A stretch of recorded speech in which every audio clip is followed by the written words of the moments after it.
حالا میریم سراغ دوختش. به این حالت که از یک طرف از مچ آستینمون تنگی و گشادی مچ رو علامت میزنیم که از کجا باید باشه. با اضافه دوخت 2 سانتی که گذاشته بودیم از داخل شروع میکنیم به دوخت تا انتها و از اون طرف هم به همین شکل. از این قسمت مچ آستین رو روی هم قرار میدیم، با اون اضافه دوختی که گذاشتیم و حتما میذاریم و شروع دوختمون هم ساده باشه.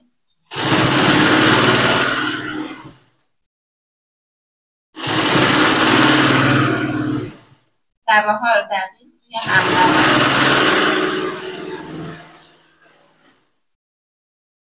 و از دور تنظیم میکنیم که این دوتا درز حلقه آستین روی هم قرار بگیره بمیشه.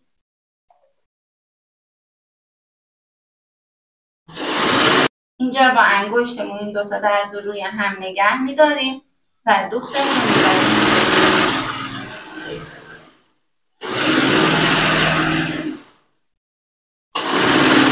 به این حالت.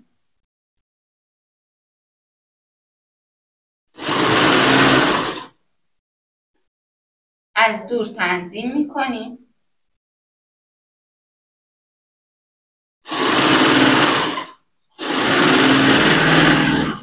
برای کسایی که این اضافه دوخت رو نمیتونن درست بذارن، قبل از اینکه دوخت ببرن حتما خطش رو بکشن. با صابون خیاطی از قسمت چپ لباس خط دوخت رو بکشیم و بعد از روی همون خط دوخت رو ببریم.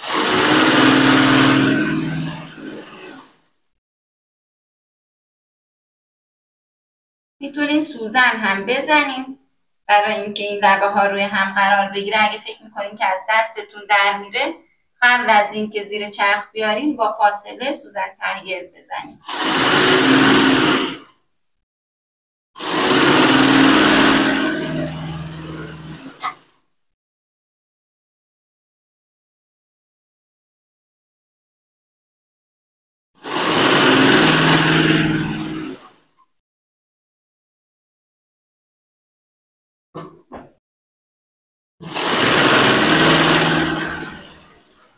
رو تا انتهای لباس ادامه میدیم. اینجا اگه 1-2 سانتی اینجوری اضافه اومد هیچ ایرادی نداره. بعدن که بخوایم دامن رو گرد کنیم یا پاکتی دامن رو تا بزنیم اینجا رو اصلاح میکنیم. طرف مقابلم به همین شکل دوخت میزنیم و سردوز میزنیم. خب برای سردوز از این قسمت آستین شروع میکنیم. تنظیمات سردوزم که گفتم روی زیگزاگ میذاریم و عرض کوکمون رو زیاد میکنیم. به این حالت از گوشه پارچه دوختمون رو میزنیم.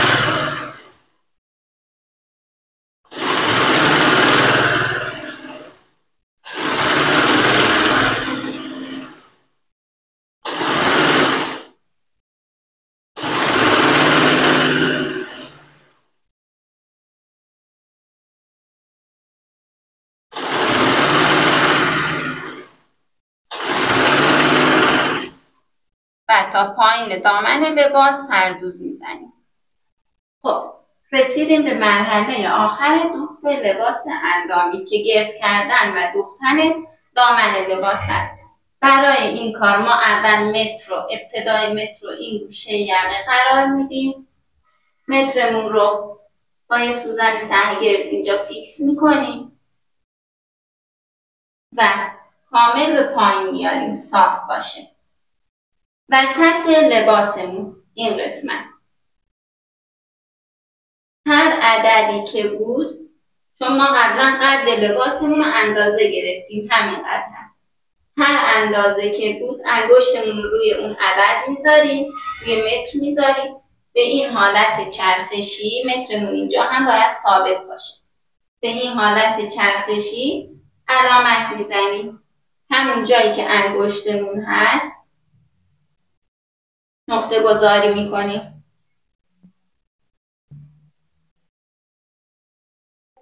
انگشتمون رو اینجا میذاریم، متر رو میچرخونیم.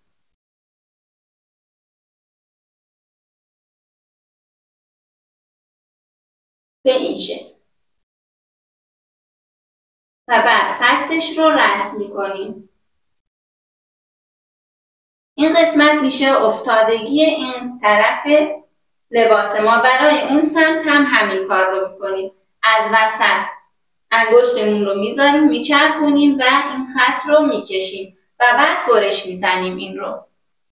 خب برای این قسمت دامن متر رو همونطور که میبینیم به این قسمت یقه وصل میکنیم، به گوشه‌ای که میخوایم اون دامن اون قسمت رو گرد کنیم. به همون حالت انگشت رو میذاریم اینجا جایی که وسط لباسمون هست و متر رو میچرخونیم، علامت میزنیم و خطش رو میکشیم و این قسمت برش میخوره از دو طرفش. به این حالت از روی همین خط برش میزنیم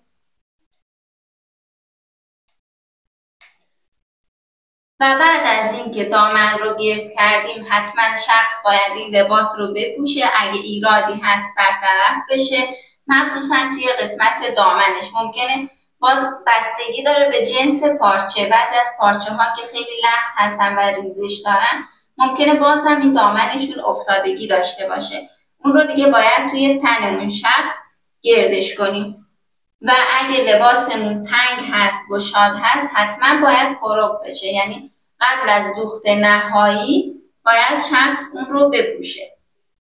در آخر برای اینکه بررسی کنیم که این دامن ما از دو طرف یه اندازه هست، لباسمون رو به این شکل تا میزنیم. از اون قسمت بالا حتما درزهای سرشونه روی هم قرار گرفته باشن، حلقه های آستین روی هم. این درزها رو هم باز ممکنه که این قسمت یه مقدار خطا داشته باشیم به اندازه 1 سانت، نیم سانت. یکی از دامن ها از این طرف بالاتر باشه، یکی پایین‌تر.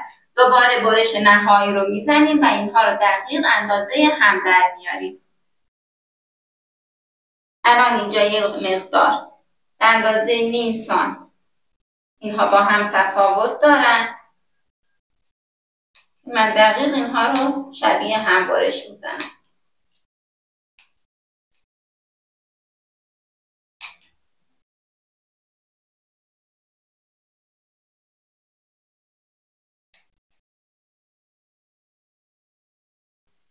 بعد از اینکه مطمئن شدیم از گردی دامن، این قسمت رو به اندازه نیم سانت دور تا دورش رو تا میزنیم، اتو میزنیم و بعد اون میزانی که گذاشته بودیم برای پاکتی به این حالت دور تا دورش رو چسب میزنیم و یه دوخت ساده از روش میبریم. این قسمت دامن لباس هست. برای تمیز دوزیش ما میایم این قسمت رو به اندازه نیم سانت تا میزنیم و یه دوخت ساده میبریم، دور تا دورش رو به هم میبریم و بعد پایین لباس رو به اندازه پاکتیش تا میزنیم و دوخت میزنیم. خب رسیدیم به مرحله آخر دوخت. توی این مرحله میخوایم که پاکتی دامن لباس رو با هم چسب بزنیم. هم میتونین از چسب رازی استفاده کنین، هم از سوزن تهگرد و هم از زامفیکس. اون دیگه بستگی به خودتون داره که با کدوم میتونین کار رو راحت تر و تمیزتر در بیارین. من اینجا از چسب استفاده میکنم، خیلی به مقدار کم چسب میزنیم. این قسمت جلوی لباس ما هست.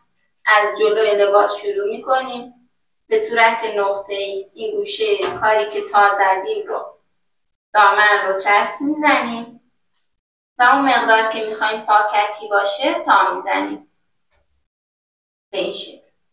دقت کنید که همه قسمت ها باید به یک اندازه تا زده بشه. چک میکنیم زیر جیبمون رو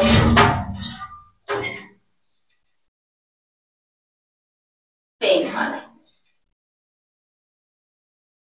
تا این طرف ادامه میدیم.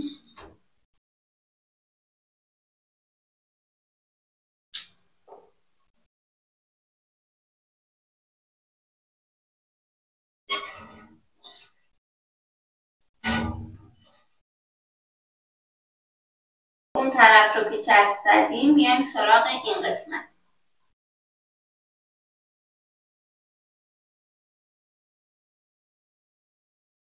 اول اینجا که درز لباس هست این رو چسب میزنیم به این حالت.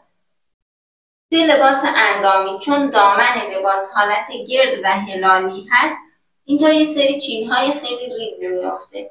اینا رو همینجا زیر لباس، زیر دامنش این چینها رو با دستمون تنظیم میکنیم. چینهای کوچولو کوچولو دور از هم.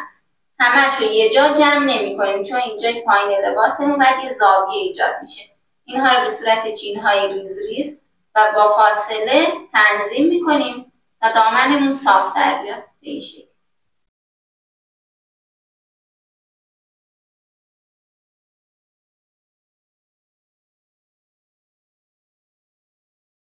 قسمت پشت هم به همین شکل چسب میزنیم. از وسط شروع میکنیم. اول وسطش رو چسب میزنیم و بعد میایم سراغ دو طرف لباس. قسمت جلوی لباس رو چسب زدیم. حالا میریم سراغ پشت لباس. مثل جلو اول از این وسط شروع میکنیم.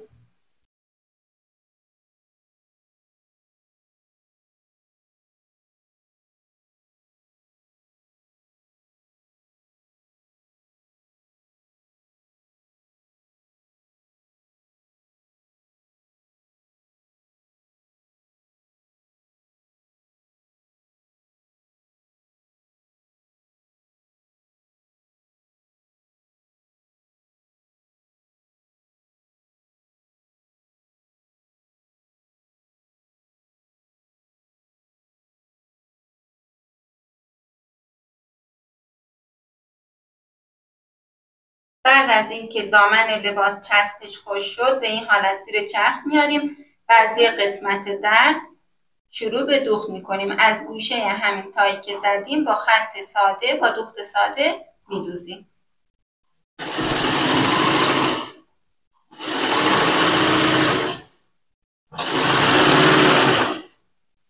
خب این قسمت از آموزش هامون به پایان رسید. دوخت لباس اندامی رو از 0 تا 100 کامل براتون توضیح دادم.